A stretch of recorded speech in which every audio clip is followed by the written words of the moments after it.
परमेश्वर का धन्यवाद हो। खुदावन आपको बहुत बहुत आशीष दे।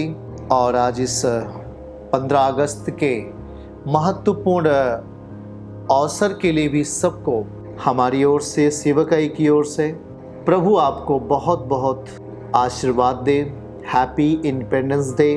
इस 78वें वर्षगांठ पर परमेश्वर आप सबको, प्रभु आपको बहुत बहुत आशीष दे। खुदावन का आत्मा जो एक स्वतंत्रता का आत्मा है, जैसा कि वचन में लिखा हुआ है कि जहाँ कहीं परमेश्वर का आत्मा होता है वहाँ स्वतंत्रता होता है, वहाँ आज़ादी आज़ादी है, ऐसा वचन में लिखा है। परमेश्वर आज जिस रीति से हम शारीरिक रूप में इस भारत देश में आज़ाद हुए, उसी रीति से परमेश्वर हमें आत्मिक रीति से भी छुटकारा देते हैं और वो अपने वचन के अनुसार हमारे जीवन में अपनी उपस्थिति को सामर्थ्य और शक्तिशाली रीत से प्रकट करते हैं, क्योंकि परमेश्वर वह जो अति महान है और जो हमें हवा, पानी, हमारे अंदर की सांस को वे स्थिर रखता है, हमारे भीतर सारे ऑर्गन को, सारे पार्ट को, चाहे वो लीवर हो, किडनी, फेफड़े, सब में वो अपनी शक्ति और अपनी सामर्थ्य देकर उसे गतिमान अवस्था में रखता है, जिससे हम एक जीवित प्राणी बने रहते हैं।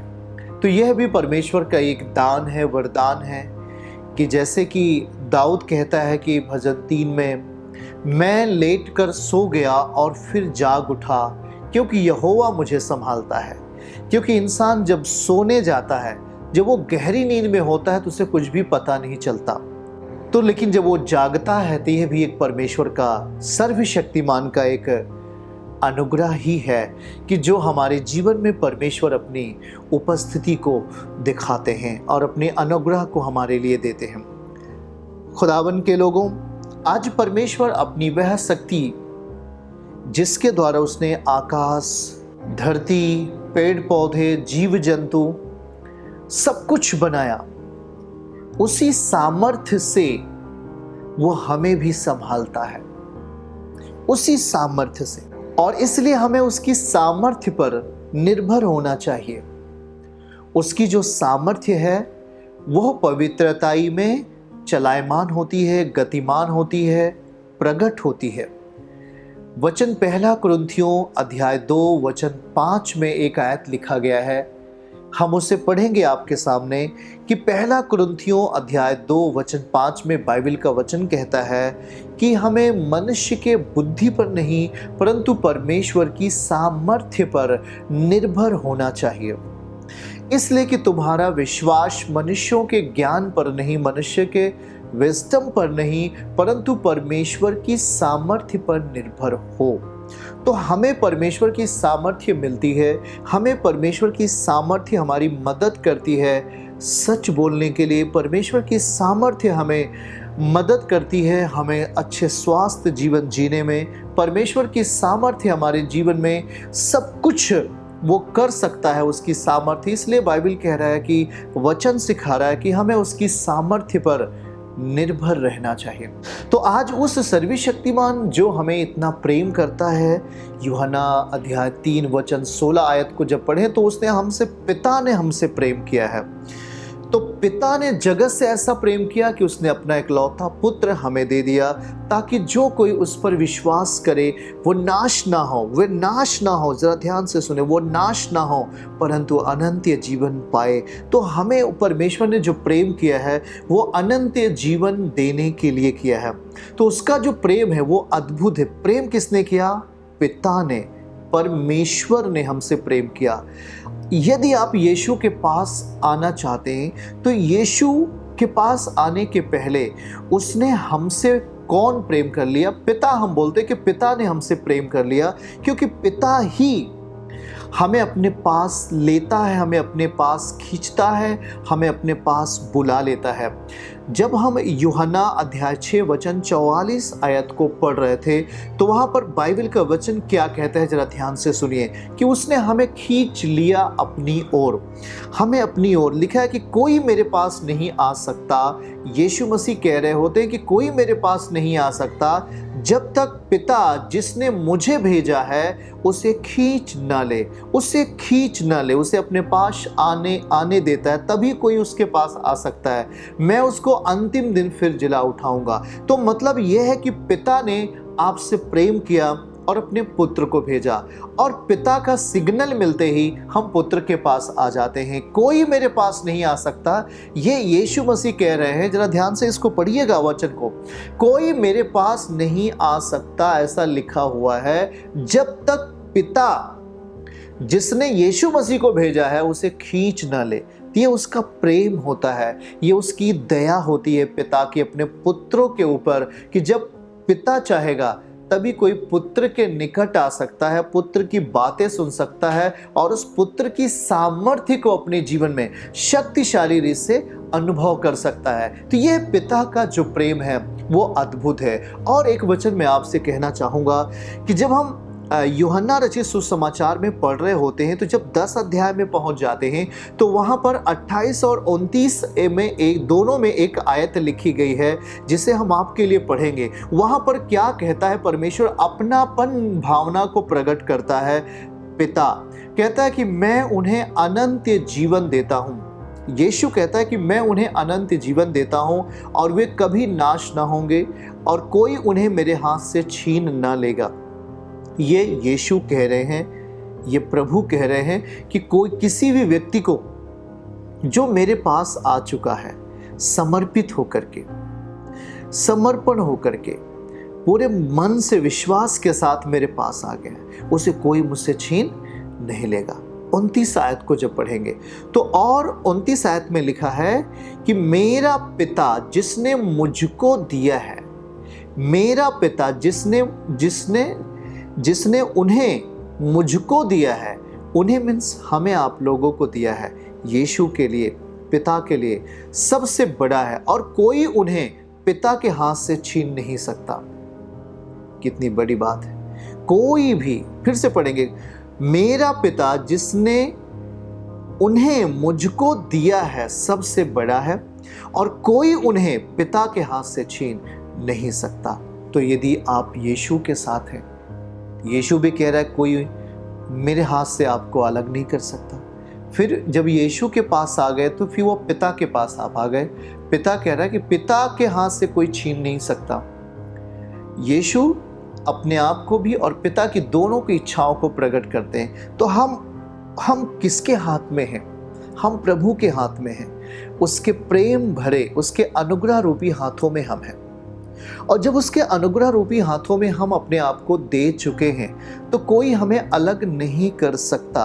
कोई शक्ति नहीं, कोई बल नहीं हमें उस पिता से कोई अलग नहीं कर सकता। पुत्र और पिता को कोई अलगाव नहीं कर सकता। ये परमेश्वर का वचन है, ये परमेश्वर की सामर्थ्य है आपके लिए, ये उसका प्रेम है आपके लिए। अगर आज आप यीशु के साथ हैं, आप पिता के साथ हैं। यीशु कह रहा है कि कोई मुझसे अलग नहीं कर सकता, कोई छीन नहीं सकता। सारी सृष्टि उसकी बनाई हुई है, सारी संरचना उसके वचनों के द्वारा हुआ है। हम आप खास रीत से बनाए गए हैं। बाइबल का वचन कहता है हम आप उसके हाथों से बनाए गए और उसने अपने जीवन का भाग आपके अंदर डाला है। श्वास, जो श्वास डाली है वो पिता ने, वो हमारे आपके भीतर वो जीवन का श्वास है। इसलिए कहता है कि कोई अलग नहीं कर सकता, कोई अलग नहीं कर सकता। लेकिन ध्यान रहे, सच्चाई का, अच्छाई का बैरी जरूर होता है। वो बैरी कौन है? बाइबल के अनुसार वो बाइबल शैतान है। यहाँ बाइबल में जो लिखा है कि वो सच्चाई का विरोध करता है, अच्छाई का विरोध करता है, वो प्यार का विरोध करता है, पवित्र प्रेम का विरोध करता है, वो अनुग्रह का विरोध करता है। वह शैतान है जो बाइबल में लिखा गया है। एक व्यक्ति के बारे में हम जब जिक्र कर रहे होते हैं घटना, तो वहां पर हम मरकुस अध्याय 5 में हम जब जाते हैं तो आज एक दुष्ट है जो इस संसार का, जिसे हम यहाँ बाइबल में शैतान कहा गया है, जब एक व्यक्ति को अलग करना चाहता है इस दुनिया से, उस पिता से अलग करना चाहता है, हाँ, तो ये देख लीजिए कि पिता का जो प्रेम है वो किस रीति से उसके जीवन में प्रकट होता है। अगर हम पढ़ेंगे तो एक महत्वपूर्ण चैप्टर को आपके सामने मैं पढ़ूंगा, वहाँ मरकुस 5 अध्याय में वचन 1 से अगर हम आपके लिए पढ़ेंगे तो महत्वपूर्ण होगा। लिखा है कि वो झील के पार गिराशेनियों के देश में प्रभु पहुंचे, और जब वह नाव पर से उतरा तो तुरंत एक मनुष्य जिसमें अशुद्ध आत्मा थी कब्रों से निकलकर उसे मिला। देखिए, कब्रों से निकलकर उसे मिला, और वह कब्रों में रहा करता था। कोई उसे साकलों से भी ना बांध सकता था। आगे और फिर लिखा है क्योंकि वह बार बार बेड़ियों को साकलों से बांधा गया था, पर उसने साकलों को तोड़ दिया, बड़े बड़े रस्सियों को तोड़ डाला, लोहे के बेड़ियों को तोड़ डाला, और कोई उसे अपने वश में नहीं कर सकता था। कोई उसे वश में नहीं कर सकता था। वो अब पूर्ण रूप से दुष्ट के वश में था, शैतान के वश में था। कोई उसे वश में नहीं कर सकता था। आगे 5 पद में लिखा है, वह लगातार रात दिन कब्रों पहाड़ों में चिल्लाता, अपने आप को पत्थरों से घायल करता रहा। इस रीति से घायल करता था। और फिर 6 में लिखा, वो यीशु को दूर ही से देखकर दौड़ा, मतलब प्रभु को पहचान गया, और दौड़ करके वो प्रभु को प्रणाम किया। और आगे लिखा है कि वह ऊंचे शब्द से चिल्लाकर कहा, हे यीशु, परम प्रधान परमेश्वर के पुत्र, मुझे तुझसे क्या काम? मैं तुझे परमेश्वर की शपथ देता हूँ, मुझे पीड़ा ना दे, मुझे दर्द ना दे, मुझे पीड़ा ना दे। इतना इंपॉर्टेंट है, 7 पद बहुत महत्वपूर्ण है। मुझे पीड़ा ना दे। आगे जब पढ़ेंगे उसमें वचन में, मुझे पीड़ा ना दे, ऐसा कहता है वो 7 पद में, मुझे पीड़ा ना दे। नोट करते हुए आप भी आगे चलें, मुझे पीड़ा ना दे। आगे पढ़ेंगे 8 में लिखा है, क्योंकि उसने उससे कहा था, हे अशुद्ध आत्मा, इस मनुष्य में से निकल जा। वो अपनी आज्ञा को उसके सामने प्रकट किया और कहा, मुझे पीड़ा ना दे।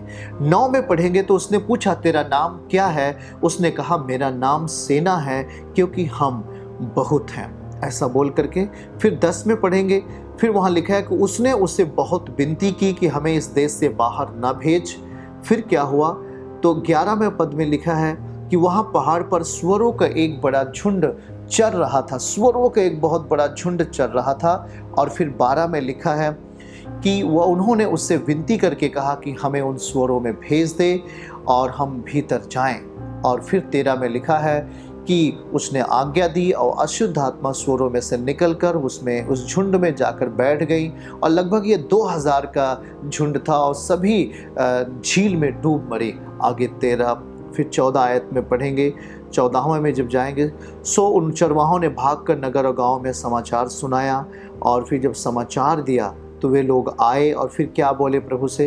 15 में जल्दी से जो लोग हुआ तो लोग उसे देखने आए, और यीशु के पास आकर जिसमें दुष्ट आत्माएं थी, जिसमें दुष्ट आत्मा समाई थी, उसे चंगा और स्वस्थ तो बैठा हुआ देखकर सब लोग डर गए। और फिर 16 में लिखा है कि देखने वालों ने जिसमें दुष्ट आत्माएं थीं, स्वरों का पूरा हाल उसको कह सुनाया। हालेलुया। फिर 17 में आगे पढ़ेंगे तो लिखा है कि उससे विनती करके कहने लगे कि हमारे सिवानों से चला जा।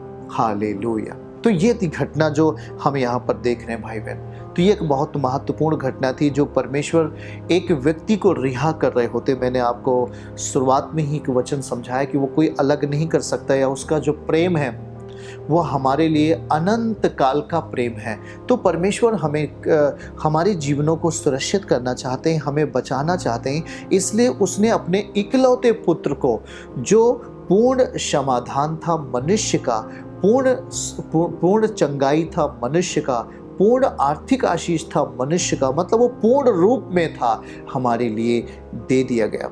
और कहता है कि जो कोई उस पर विश्वास करेगा वो नाश ना होगा, वो नाश नहीं होगा, परंतु अनंत जीवन पाएगा। चर्च की सभी प्रार्थनाओं को और परमेश्वर के दास के द्वारा टीचिंग सुनने के लिए और अपडेट्स को जानने के लिए हमारे इस चैनल को सब्सक्राइब करें और साथ में बेल आइकन को जरूर दबाएं ताकि जब भी लाइव प्रार्थना हो तो सबसे पहले आप देख सकें।